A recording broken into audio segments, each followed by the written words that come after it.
sprain, strain, tear, pull, and break.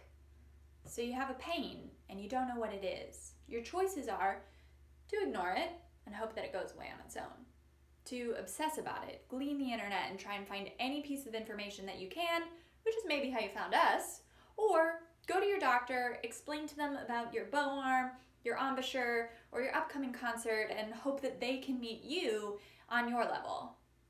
A small vocabulary is going to go a long way in helping you figure out how to recover from whatever's going wrong in your body. I cannot stress enough, though, that if you are experiencing any kind of ache or pain, no matter how big or small, go and rest. That's right. Stop what you are doing and go and rest. Okay. Having said that, here we go. Sprain. A sprain is a tear or an overextension of a ligament. Remember, ligaments were those shorter, tougher tissues that attached a bone to a bone, like in a joint, and that means they're unlikely going to be damaged as a result of your music practice.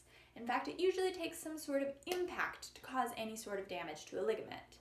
However, that means that if you fall improperly on your wrist, or you roll an ankle on the marching band field, or you throw out something in your back, lifting heavy equipment improperly, that's when you might have some issues with ligaments. The more likely cause is not a sprain at all, but a strain.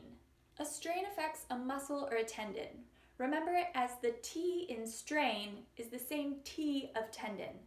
Basically, our soft tissues. Strains occur through repetitive motion, improper gear usage, or sitting or standing in an awkward position for an extended period of time.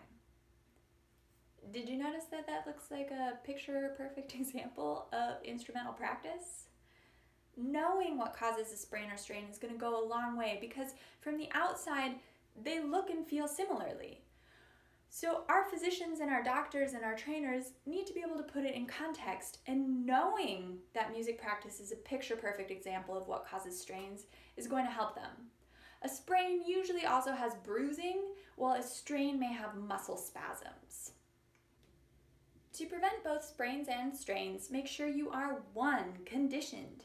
That means staying in physical shape in both strength and endurance and increasing those equally and slowly. 2, warmed up. Ease into playing by promoting circulation for healthy muscle usage. 3, rest. When you're tired, you're going to be less likely to be in form because you're fatigued. If you're past prevention and you need to recover, remember that both sprains and strains will require time away from practice. In fact, your best way at helping yourself is going to be through RICE. Rest, ice, compression, elevation. It's the surest way at recovering from sprains and strains and tears. I know it's spelled the same as tears, and Lord knows I've had those in music practice as well, but a tear is something that can happen to a ligament, a tendon, or a muscle. Essentially, every micro strain is just a micro tear, and those can start to add up. While a full-on tear is likely due to an impact or some sort of improper stretching while the muscles are still cold, what's more likely to happen to a musician is a chronic strain injury. And that's what happens when a repetitive motion is engaged in too often for too long without rest. So basically practice time. And not to scare you, but any sort of tear is going to recover multiple months of recovery time. And while it's not the norm, some may even involve surgery to recover. Pulls. Pulls are just another word for strain, although we more likely associate them with overextensions. So whenever you're stretching, make sure that your muscles are warmed up. There's also a tendency to want to stretch in the tendon, actually, where our muscle connects to the bone rather in the belly of the muscle. So make sure that you move into postures slowly, focusing on that sensation rather than just forcing your way into some sort of form. Break. This is a word that's used to describe our bones. Remember that all breaks are just fractures. It could be really small, like a hairline fracture, or it could be big enough to just split your bone in two, which is likely not going to happen because of your music practice. But remember when loading gear in and out, especially late nights or after rehearsals and performances, that you're tired, and a fatigued body is going to make a few more accidents than usual. But if you treat your body with the same respect that you treat your gear, you're going to go a long way in keeping yourself from any of these issues. You're going to have a career of longevity, less pain, and more music. And isn't that really our goal? If you're finding these videos helpful, please make sure to subscribe.